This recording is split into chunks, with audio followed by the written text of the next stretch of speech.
আল্লাহর ওলি বলেন, এর মানুষ, প্রত্যেকটা জিনিসের একটা সৌন্দর্য আছে। মানুষের সৌন্দর্যের নাম হলো একমাত্র আদব। আল্লাহর নবী বলেন, আল্লামানি রব্বি ফাআহসানা তালিমি, আদ্দাবানি রব্বি ফাআহসানা তাদিবি। আল্লাহ আমাকে ইলম দান করেছেন, শিক্ষা দিয়েছেন। আল্লাহর দেওয়া ইলমটা কতই না সুন্দর। আল্লাহ আমাকে আদব শিক্ষা দিয়েছেন। আল্লাহর দেওয়া আদব না কতই না সুন্দর। এরে নবীর উম্মতের দল, বেয়াদব কখনো আল্লাহর মারিফত পাবে না, আল্লাহর রহমত পাবে না। আদবওয়ালা জিন্দেগির বড় দাম। মান তাওয়াযা লিল্লাহ রাফাআহুল্লাহ। পয়গম্বর বলেন, যেই বান্দা আল্লাহর মহব্বতে বিনয়ী হয়ে যায়, আল্লাহ পাক তার মর্যাদা অনেক উঁচু করে দেয়। যেই জিনিস যেই জায়গায় রাখা দরকার, ওই জিনিস ওই জায়গায় রাখার নাম হলো আদব। এরে নবীর উম্মতের দল, সুলতান মাহমুদ গজনভী রহমতুল্লাহ আলাইহি একদিন সফরে রওনা হয়ে গেলেন। রাতের অন্ধকারে কোনো এক বাড়িতে মেহমান হয়ে গেলেন থাকার জন্য। এখন থাকতে গিয়া ওই যুগের মাটির ঘর, ছোটখাটো পরিসরে ছোট একটি ঘরে আশ্রয় নিলেন। একটা রুম দিলেন তাকে থাকার জন্য। রাতের বেলা যখন সুলতান মাহমুদ ঘুমাইতে যাবেন, হঠাৎ করে তাকায় দেখে পায়ের কিনারা একটা তাকের উপরে কোরআন শরীফ রাখা আছে। আল্লাহর বান্দা চিন্তা করলেন, আমি এখানে ঘুমাবো, আল্লাহর কোরআন এখানে থাকবে, এটা কেমন জানো বেয়াদবি মনে হচ্ছে। আল্লাহর কোরআনটা অন্য একটা রুমের মধ্যে আমি রেখে দেই। সুলতান মাহমুদ গজনভী আল্লাহর কোরআনটা নিয়ে অন্য রুমের মধ্যে রাখার জন্য যখন যাচ্ছেন, কয়েক কদম দিয়ে আবার ব্রেক হয়ে দাঁড়ায় গেলেন। মনে মনে চিন্তা করলেন, আমি সুলতান মাহমুদের থেকে তো আল্লাহর কোরআন অনেক আজমতওয়ালা, দাম বেশি।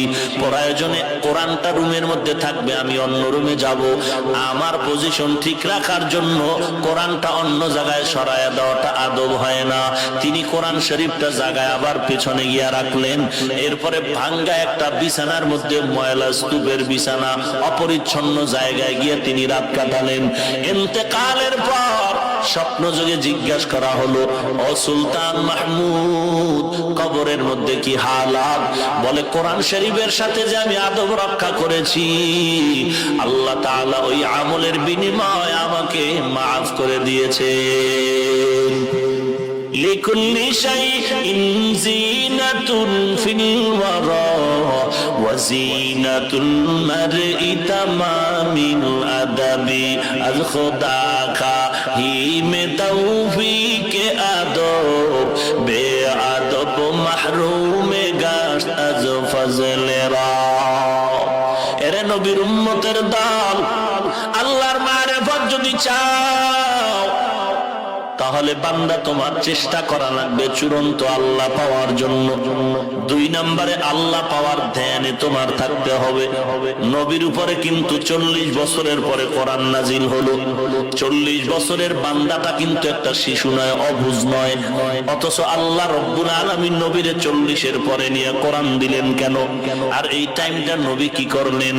আল্লাহর নবী বলেন, আমি হেরা গুহায় গিয়া, আমি বাইতুল্লাহর দিকে চেহারাটা ঘুরাইয়া আমি আল্লাহ পাওয়ার সাধনায় সময় লাগাইতাম।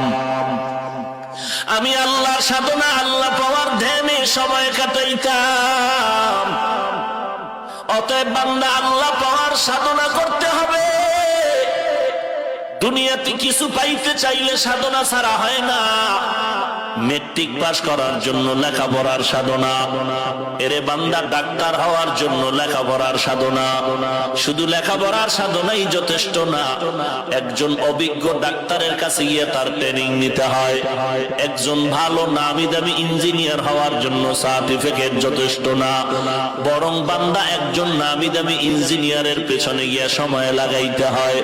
এরে নবীর উম্মতের দল, আল্লাহর মারিফত যদি চাও, শুধু বান্দা মুরাকাবা, মুশাহাদা, মুজাহাদার ক্লাস করলে হবে না, বরং এই লাইনে যারা মজবুত ঈমানওয়ালা, মজবুত সাধনা করনেওয়ালা আল্লাহর ওলি হয়েছেন, এদের পেছনেও তোমার সময় দেওয়া লাগবে।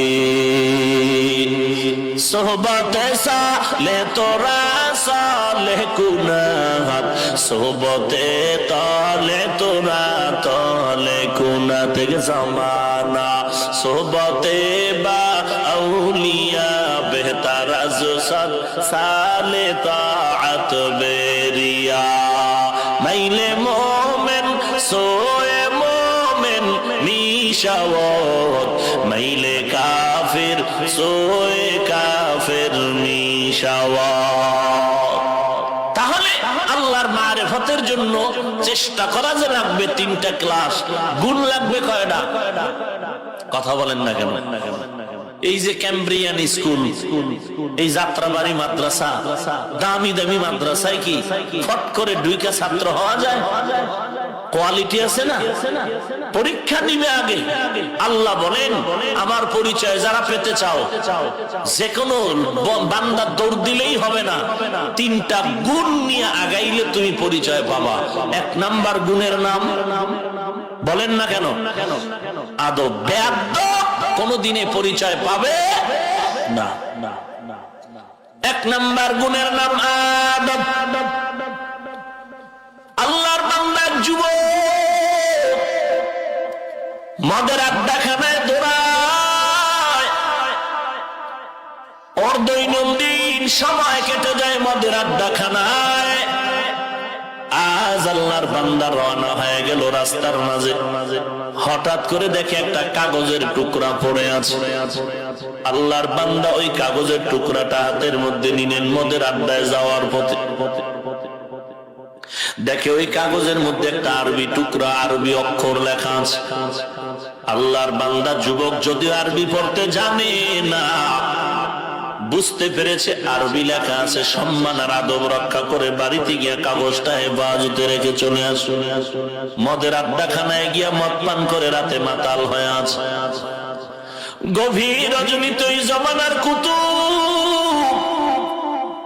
জমানার বড় ইমাম হাসান বসরি রাহমাতুল্লাহ আলাইহি আল্লাহ জানায় দিলেন, এই হাসান, অমুক একটা যুবক সন্তান, এই চেহারা, এই পরিচয়, আমি আল্লাহর সালাম দেও, আল্লাহর পক্ষ থেকে তাকে দাওয়াত পৌঁছায় দাও। আল্লাহ রব্বুল আলামিন কুদরতের দ্বারা তারে জানায় দিলেন। হাসান বসরি জামানার কুতুবুল আলম দ্রুত চলে গেলেন ওই মদের আড্ডাখানায়। গভীর রাতে মদদিরা সবাই দেখে আশ্চর্য হয়ে গেল, এলাকার বড় হুজুর কেন মদের আড্ডাখানায় আসলো? যত বড় সন্ত্রাসী হোক না কেন, যত বড় বদমাশ আর চরিত্রহীন হোক না কেন, এই জমিনের মধ্যে কে কোন টুপিওয়ালা ভালো আর কে স্বার্থপর, সন্ত্রাসীরাও ভালো করে চিনে। এই জন্য মাঝে মাঝে ওরা ভালো হুজুরের কাছে যায়, বুজুর্গ ব্যক্তির কাছ থেকে গোপনে দোয়া নিয়ে আসে, যে কারণে এত গজবের দোয়া করে ওদের মাথায় একটাও ভরে না। ভাইরা আমার, আল্লাহর বান্দা যুবক মাতাল হয়ে মদ পান করে মদের আড্ডাখানায় পড়ে আছে। হাসান ডাক দিয়া কয়, আমি এমনি আসি না, এই নামের একটা যুবক ভেতর আছে কিনা? বলে হ্যাঁ। বলে ডাকো, আমি হাসানের সালাম দিয়া দাও। যখন ব্যক্তির কাছে সালামটা যুবকের কানে দেওয়া হলো, বড় হুজুর হাসান বসরি দরজায়। আল্লাহর বান্দা যুবক বিশরে হাফি দাঁড়ায় গেল।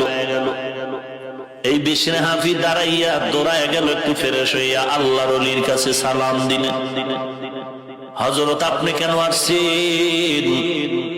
বলে তুমি নাকি বিশরে হাফি? বলে হ্যাঁ। বলে আমার হাতের সাথে হাতটা লাগাও। হাতের সাথে যখন হাতটা লাগাইলো, অ্যাকশন শুরু হয়ে গেল। এই মুমিনের